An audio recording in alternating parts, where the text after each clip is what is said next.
Hello hi നമസ്കാരം. ഞാൻ പ്രിയങ്ക. എല്ലാവർക്കും പാഷൻ ഫ്രൂട്ട് കിച്ചണിലേക്ക് സ്വാഗതം. ഏതെങ്കിലും കൂട്ടുകാർ ഈ ചാനൽ ആദ്യമായിട്ടാണ് കാണുന്നത് എങ്കിലും മറക്കാതെ സബ്സ്ക്രൈബ് ചെയ്തേക്കണേ. ഷെയർ ചെയ്യണം, ലൈക്ക് ചെയ്യണം, കമൻറ്റ് ചെയ്യണം. ചാനൽ സബ്സ്ക്രൈബ് ചെയ്ത് കഴിയുമ്പോൾ ഒരു ബെല്ലൈക്കൺ വരും. അതിനകത്ത് ഓൾ എന്ന് പറയുന്ന ഓപ്ഷൻ ക്ലിക്ക് ചെയ്താൽ ഞാനിടുന്ന വീഡിയോസിൻ്റെ എല്ലാ നോട്ടിഫിക്കേഷൻസും നിങ്ങൾക്ക് കിട്ടുന്നതായിരിക്കും. ഞാനിവിടെ തയ്യാറാക്കാൻ പോകുന്നത് ബീഫ് ബിരിയാണിയാണ്. അപ്പോൾ അതെങ്ങനെ തയ്യാറാക്കാൻ നമുക്ക് നോക്കിയിട്ട് വന്നാലോ. അതിനായിട്ട് 2 കിലോ അളവിൽ ബസുമതി റൈസാണ് എടുത്തിരിക്കുന്നത്. കഴുകി വൃത്തിയാക്കിയ റൈസാണിത്. അപ്പോൾ നമുക്കിതൊന്ന് ഒരു 15 മിനിറ്റ് ഒന്ന് കുതിർത്തെടുക്കണം. എന്നിട്ട് ബാക്കി ഇൻഗ്രീഡിയൻസൊക്കെ നമുക്കൊന്ന് തയ്യാറാക്കാം. അതിനായിട്ട് ഇത് കലത്തിൽ കുറച്ച് വെള്ളം ഞാൻ വെച്ചിട്ടുണ്ടായിരുന്നു. തിളച്ച് വരുമ്പോൾ ഗ്രാമ്പൂ, ഏലക്ക, പട്ട, തക്കോലം ഇത്ര ഇട്ടിട്ട് ഒന്ന് തിളപ്പിച്ചെടുക്കുക. എന്നിട്ട് അരി അതിനകത്ത് തിളച്ച് വരുമ്പോൾ ഇട്ടിട്ട് ആവശ്യത്തിന് ഉപ്പൂടെ ഒഴിച്ചു കൊടുത്തിട്ട് ഒന്ന് ഊറ്റിയെടുക്കുന്നുണ്ട്.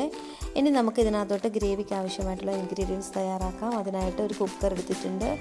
അതിനകത്തോട്ട് ആവശ്യത്തിനുള്ള എണ്ണ ഒഴിച്ചു കൊടുക്കാം. ഈ എണ്ണ ഒന്ന് ചൂടായിട്ട് വരുമ്പോഴത്തേന് 2 സ്പൂൺ അളവിൽ ഞാൻ ഇഞ്ചി വെളുത്തുള്ളി പേസ്റ്റ് ചേർത്ത് കൊടുക്കുന്നുണ്ട്. ഇഞ്ചി വെളുത്തുള്ളി പേസ്റ്റ് ചേർത്ത് കൊടുക്കാൻ. എന്നിട്ട് നമുക്കിതൊന്ന് നന്നായിട്ടൊന്ന് മിക്സ് ചെയ്തെടുക്കാം. ഇതിൻ്റെ പച്ചമണമൊക്കെ മാറുന്നത് വരെ ഒന്ന് വഴറ്റിയെടുക്കാം.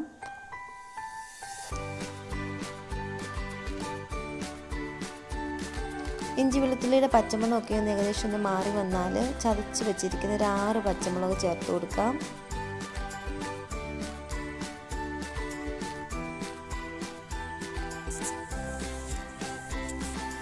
നമുക്ക് ഇനി പച്ചമുളക് കൂടെ ചേർത്ത് കൊടുക്കാമേ.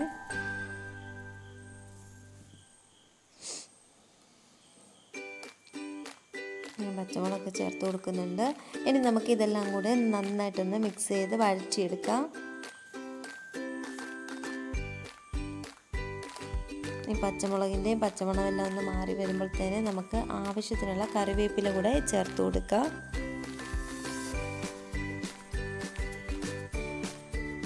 ഞാൻ ഒരു പിടി കരിവേപ്പിലയാണ് ചേർത്ത് കൊടുക്കുന്നത്.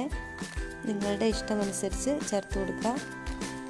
ഇതെല്ലാം കൂടെ നന്നായിട്ടൊന്ന് മിക്സ് ചെയ്തെടുക്കാം. ഞാൻ ഇതിനകത്തോട്ട് മീഡിയം സൈസ് ഒരു 6 സവാള ചെറുതായിട്ടൊന്ന് അരിഞ്ഞെടുത്തിട്ടുണ്ട്. അതൊരു കുറച്ച് ഉപ്പ് നീരൊഴിച്ചിട്ട് ഒന്ന് പിഴിഞ്ഞെടുക്കുന്നുണ്ട്. അപ്പം നമുക്ക് പെട്ടെന്ന് ഈ സവാള വഴന്ന് കിട്ടും. അതിനായിട്ടാണ് ഞാൻ ആ സവാളയും കൂടി ഇതിനകത്തോട്ടൊന്ന് ചേർത്ത് കൊടുക്കുവാണ്. സവാളയും കൂടി ഇട്ടിട്ട് നമുക്ക് നന്നായിട്ടൊന്ന് മിക്സ് ചെയ്ത് വഴറ്റിയെടുക്കാം.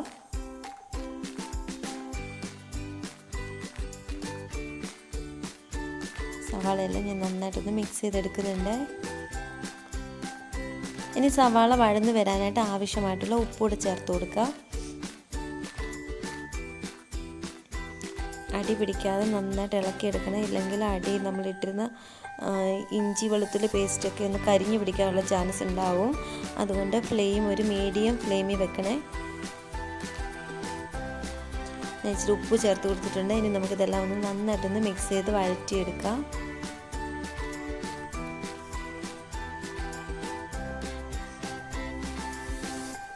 നമ്മളിട്ട് കൊടുത്തത് സവാളയെല്ലാം നന്നായിട്ടൊന്ന് വഴന്ന് വന്നിട്ടുണ്ട്. ഈ സമയത്ത് ഒരു കുറച്ച് ഏലക്ക, ഗ്രാമ്പൂ, പട്ട ഞാനിത് ആദ്യം ഇടും. നമ്മൾ എണ്ണ ഒഴിച്ച സമയത്ത് ഇട്ട് മൂപ്പിച്ചെടുക്കേണ്ടതാണ്. അത് വിട്ടുപോയി.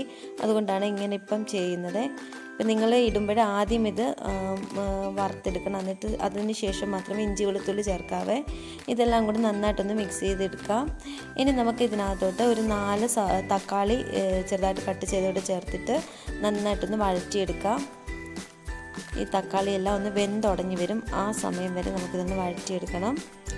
ഈ സമയം ഇത്രയും നേരം നമുക്കിതൊന്ന് വഴറ്റിയെടുക്കണം. ഇനി നമുക്ക് ഇതിനകത്തോട്ട് ആവശ്യമായിട്ടുള്ള പൊടികളോടൊക്കെ ചേർത്ത് കൊടുക്കാം. 1 സ്പൂൺ അളവിൽ മുളക് പൊടി ചേർത്ത് കൊടുക്കുന്നുണ്ട്. ഒരു 1.25 സ്പൂൺ അളവിൽ മല്ലിപ്പൊടി, 1 സ്പൂൺ അളവിൽ ഗരം മസാല,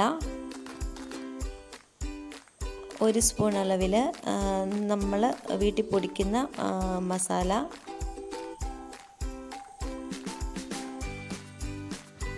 എരിവിനാവശ്യമായിട്ടുള്ള കുരുമുളക് പൊടി. ഇനി നമുക്കിതിനകത്തോട്ട് ബിരിയാണി മസാല 1 സ്പൂൺ അളവിൽ ബിരിയാണി മസാലയും കൂടി ചേർത്ത് കൊടുത്തിട്ട് നന്നായിട്ടൊന്ന് മിക്സ് ചെയ്തെടുക്കാം.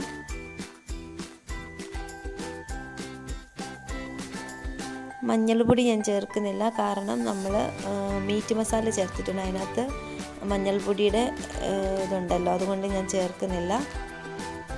ഇനി ഇതെല്ലാം കൂടെ നന്നായിട്ടൊന്ന് മിക്സ് ചെയ്തെടുക്കുക. അതിൻ്റെ പച്ചമണമൊക്കെ ഒന്ന് മാറി വീഴും. അത്ര നേരം നമുക്ക് ഇതൊന്ന് നന്നായിട്ടൊന്ന് വഴറ്റിയെടുക്കണം. ഇനി നമുക്ക് ഇതുപോലെ നന്നായിട്ടൊന്ന് വഴന്ന് കിട്ടണം. ഇനി നമുക്ക് ഇതിനകത്തോട്ട് എടുത്ത് വെച്ചിരിക്കുന്ന ബീഫ് കൂടെ ചേർത്ത് കൊടുക്കാം. 2 കിലോ ബീഫാണ് ഞാൻ എടുത്തിരിക്കുന്നത്. അത് ഒരു മീഡിയം സൈസിൽ കട്ട് ചെയ്തെടുത്തതാണ്.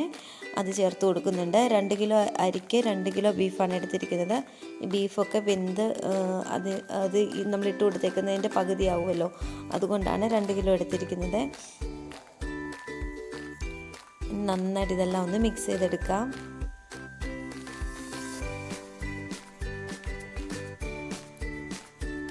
ഇനി നമുക്ക് ഇതിനകത്തോട്ട് ഒരു 1/4 ഗ്ലാസ് വെള്ളം കൂടെ ചേർത്ത് കൊടുക്കണേ. ഒത്തിരി വെള്ളം ഒഴിച്ചു കൊടുക്കരുത്, കാരണം ബീഫിനകത്ത് ധാരാളം വെള്ളമുണ്ടല്ലോ, അത് ഇറങ്ങി വരും. അപ്പം നമുക്ക് ഒത്തിരി ഗ്രേവി ആകും. പിന്നെ നമുക്കിത് വറ്റിക്കാൻ നിൽക്കണം. അപ്പോൾ ചിലപ്പം നമ്മുടെ ബീഫ് അങ്ങ് വെന്ത് പോകാനുള്ള ചാൻസ് ഉണ്ടാവും. അതുകൊണ്ട് വളരെ കുറച്ച് വെള്ളം മാത്രം ചേർത്ത് കൊടുക്കാം. നന്നായിട്ടൊന്ന് മിക്സ് ചെയ്തിട്ടൊന്ന് അടച്ച് വെച്ചിട്ട് ഒരു 7 വിസിൽ വരുന്നിടം വരെ ഒന്ന് വേവിച്ചെടുക്കാം. ഈ ബീഫിൻ്റെ വേവിനനുസരിച്ച് നമ്മൾ ഈ വിസിലിൻ്റെ എണ്ണവും കൂട്ടുകയും കുറയ്ക്കുകയൊക്കെ ചെയ്യാം കേട്ടോ. എളുപ്പം ഇറച്ചിയാണെങ്കിൽ പെട്ടെന്ന് വെന്ത് പോവും. നമ്മുടെ ബീഫ് കറിയൊക്കെ റെഡി ആയിട്ട് വന്നിട്ടുണ്ട്. ഞാൻ ഇതെല്ലാം ഒന്ന് മിക്സ് ചെയ്തിട്ട് ആവശ്യത്തിനുള്ള മല്ലിയിലയോട് ചേർത്ത് കൊടുത്തിട്ട് മിക്സ് ചെയ്ത് മാറ്റി വെക്കുന്നുണ്ട്. ഇനി നമുക്കൊരു ചീനച്ചട്ടി ഗ്യാസിലോട്ട് വെച്ചിട്ട് ചൂടായിട്ട് വരുമ്പോൾ കുറച്ച് നെയ്യ് ഒഴിച്ച് കൊടുക്കാം. വീട്ടിൽ തയ്യാറാക്കിയ നെയ്യ് ആയതുകൊണ്ടാണ് ഈ കളറ്. ഇതിൻ്റെ അടിയിലത്തെ ആ കക്കനാണ് ഇത്, അതുകൊണ്ടാണ് ഇങ്ങനത്തെ കളർ ഇരിക്കുന്നത്. ഈ നെയ്യ് ഒന്ന് ചൂടായിട്ട് വരുമ്പോൾ തന്നെ പറങ്ങണ്ടി പരിപ്പ് ചേർത്ത് കൊടുത്തിട്ട് നന്നായിട്ടൊന്ന് ഫ്രൈ ചെയ്തെടുക്കുക. ഇതിൻ്റെ കളറൊക്കെ ഒന്ന് മാറി വരും. ആ സമയം വരെ നമുക്കിതൊന്ന് ഫ്രൈ ചെയ്തെടുക്കണം.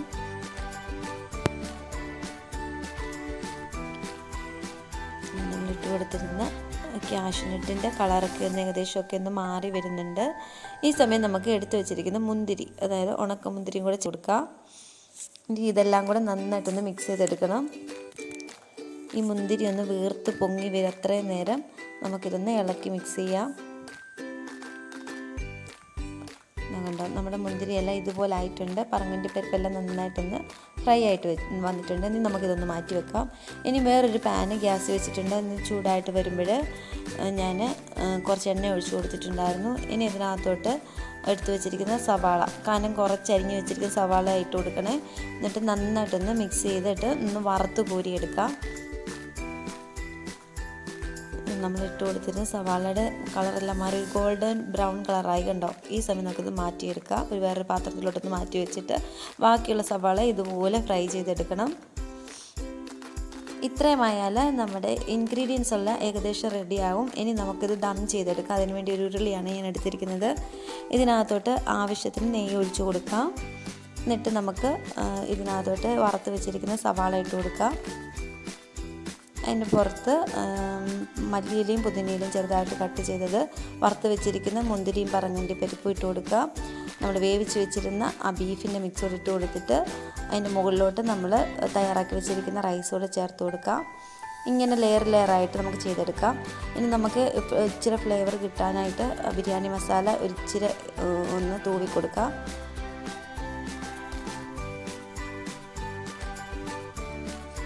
ഇച്ചിരി നാരങ്ങാനീര് ഞാൻ ഒഴിച്ച് കൊടുത്തിട്ടുണ്ട്. ഇനി നമുക്കിതുപോലെ എല്ലാം ഒന്ന് ചെയ്തെടുക്കാം. നല്ല സൂപ്പറായിട്ട് നല്ല ടേസ്റ്റുള്ള ബീഫ് ബിരിയാണി ഇവിടെ റെഡി ആവുകയാണ്. എല്ലാ ലെയറും ഞാൻ റെഡിയാക്കി എടുക്കുന്നുണ്ട്. നമുക്ക് പെട്ടെന്ന് തയ്യാറാക്കി എടുക്കാൻ പറ്റുന്ന ഒരു സിമ്പിൾ റെസിപ്പിയാണ്. എല്ലാ ലെയറും റെഡിയാക്കിയിട്ടുണ്ട്. നമുക്കിതൊന്ന് ദം ചെയ്തെടുത്തിട്ട് വരാം. ഞാൻ ദം ഒന്ന് മാറ്റി എടുക്കുവാണ്. ഇനി നമുക്കൊരു സെർവിങ് പ്ലേറ്റിലോട്ട് മാറ്റാം. നമ്മുടെ ബീഫ് ബിരിയാണി റെഡി ആയിട്ടുണ്ട്. അപ്പോൾ എല്ലാവരും ട്രൈ ചെയ്ത് നോക്കണം. ട്രൈ ചെയ്ത് നോക്കിയിട്ട് ഫീഡ്ബാക്ക് കമൻറ്റ് ബോക്സിൽ അറിയിക്കാൻ മറക്കരുത്. നല്ല ടേസ്റ്റുള്ളതാണ് കേട്ടോ. ഞാൻ പപ്പടവും നാരങ്ങ അച്ചാറും സാലഡും കൂടെയാണ് ഇതിനു വേണ്ടി സൈഡ് ഡിഷായിട്ട് എടുത്തിരിക്കുന്നത്. അപ്പോൾ എല്ലാവരും തീർച്ചയായിട്ടും ട്രൈ ചെയ്യണേ. Thank you.